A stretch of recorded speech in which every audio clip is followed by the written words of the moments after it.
그럼 토요 랭킹쇼가 준비한 오늘의 첫 번째 한 랭킹으로 갑니다. 바로 부동산 의혹입니다. 선거 때마다 되풀이되는 후보자들의 부동산 관련 의혹, 이번에도 빠지지 않았습니다. 여야는 상대 후보에 대한 부동산 투기 의혹 공방을 거세게 이어가고 있는데 이제 열 하루 앞으로 다가온 총선에 또 하나의 변수가 될 것으로 보입니다.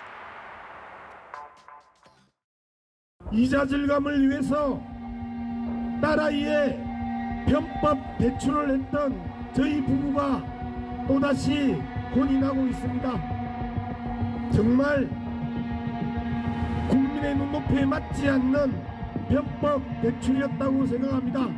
안산 시민 여러분들께 진심으로 사과드리고 국민들께 사과드리고 그리고 더불어민주당 당원과 지지자들께 사과드립니다. 스튜디오에는 이현종 문화일보 논설위원, 최진봉 성공회대 신문방송학과 교수, 김수민 시사평론가, 박상규 채널A 개관 해설위원 나오셨습니다. 안녕하십니까? 네. 자, 경기 안산 갑에 출마한 더불어민주당 양문석 후보, 딸의 편법 대출 논란이 커지고 있습니다. 앞서 보신 것처럼 양 후보는 사과를 했고요. 그런데 대학생이던 양 후보의 딸 또 사업자 대출로 11억 원을 대출을 받았는데 이 돈의 일부가 아파트 구입 자금으로 쓰였다고 합니다. 이현정 의원님 어떤 내용인가요?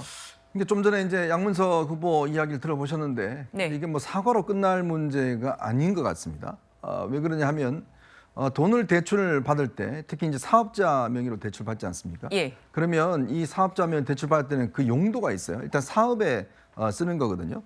근데 문제는 지금 이 사업자 용도로 대출을 받아놓고 정작 이제 부동산 구매에 썼다는 거 아니겠습니까?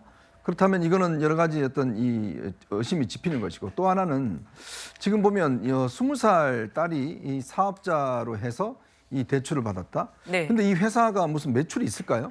그러니까 결국은 이게 어떤 과정을 통해서 이렇게 대출을 받을 수 있었는지 그거 자체가 굉장히 의문스럽습니다.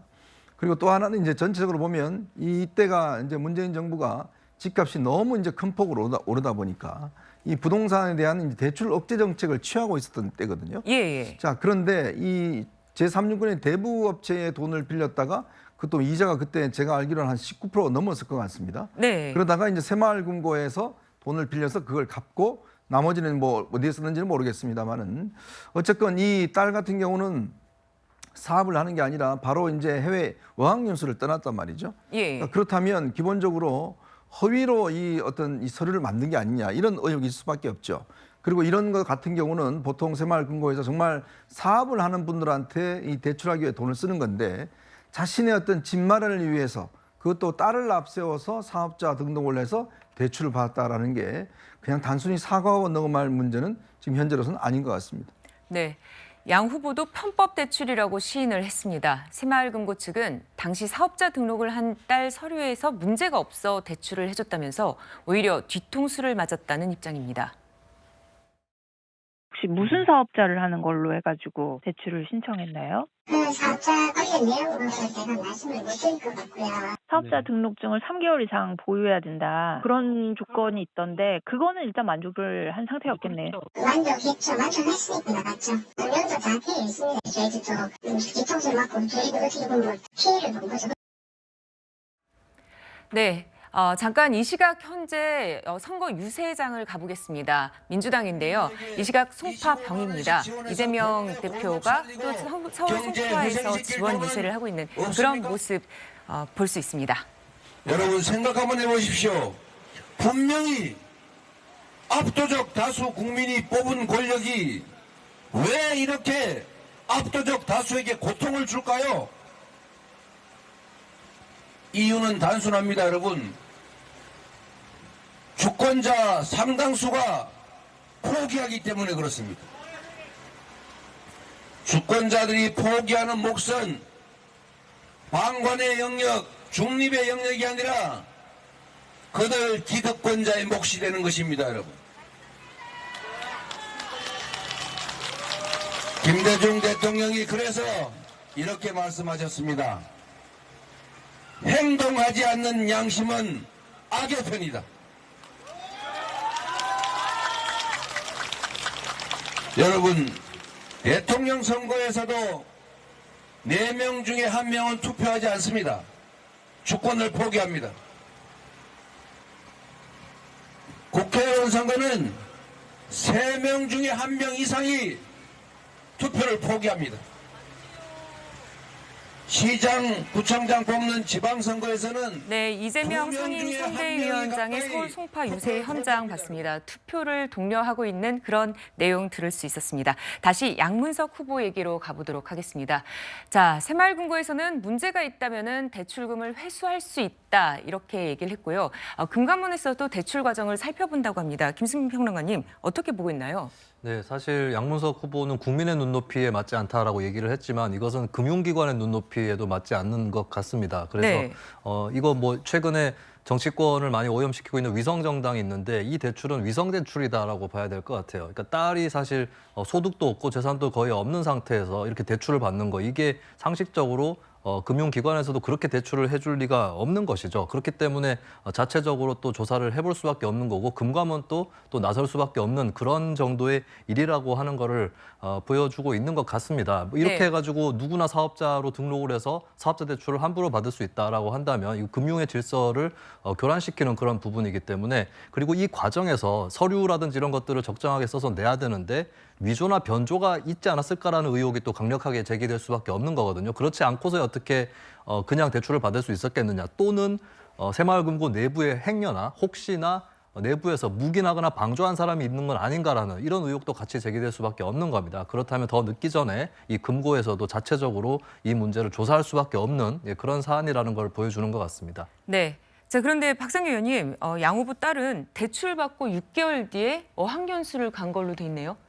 캐나다 밴쿠버로 갔다 그래요. 네. 가면서 남긴 그 블로그가 있었는데 네. 물론 삭제를 했습니다.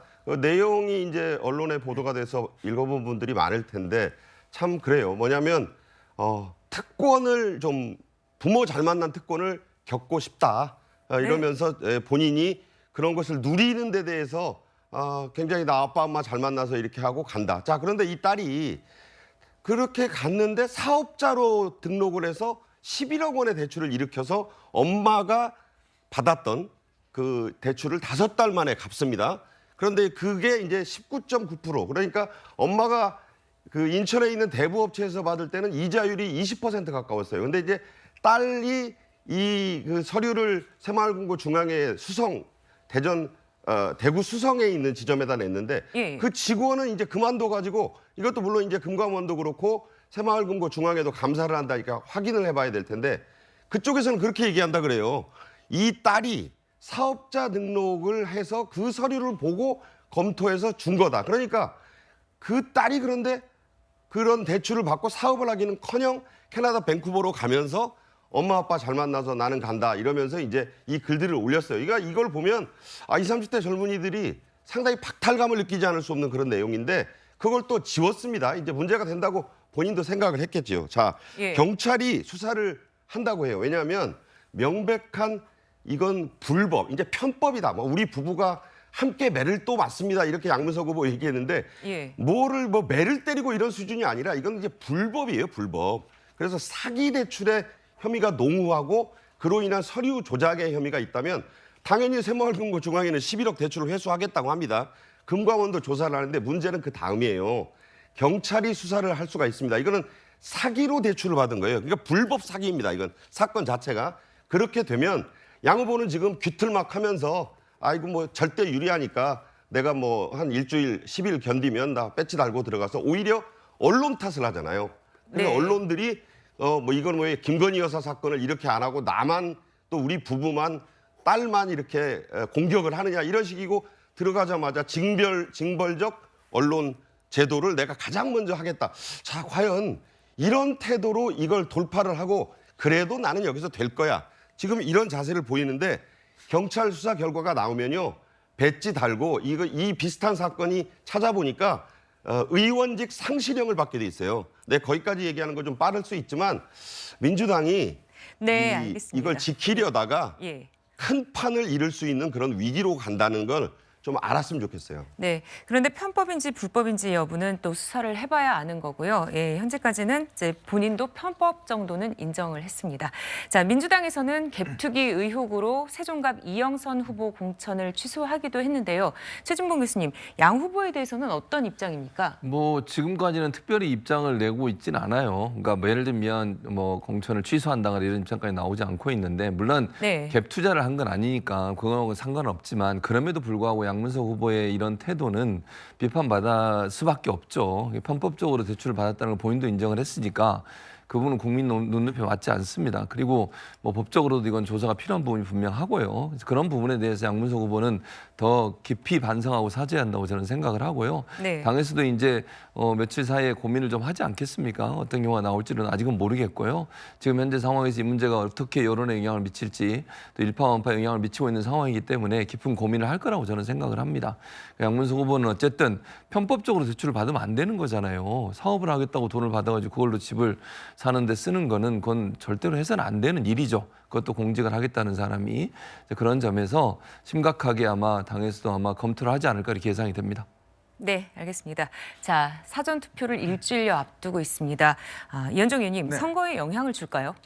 그렇죠. 왜냐하면 이제 이게 선거 막판의 핵심적인 쟁점이 이제 부동산 투기라든지 네. 또 여러 가지 막말이라든지 우리가 역대 선거를 보면 선거 막판에 이런 어떤 대형 이 문제들이 상당히 선거판에 꽤 영향을 미쳤습니다. 이미 그러니까 양쪽에 뭐 지지하시는 분들은 변함이 없을 거예요. 근데 문제는 이제 중도층에 받을 수 있는 영향이겠죠. 네. 왜냐하면 이제 그동안 이 양문석 후보 같은 경우는 이제 전해철 의원이 이제 상대방이었지 않습니까? 경선 때. 예, 예. 근데 그걸 소위 이제 수박이라고 이렇게 이야기를 했거든요.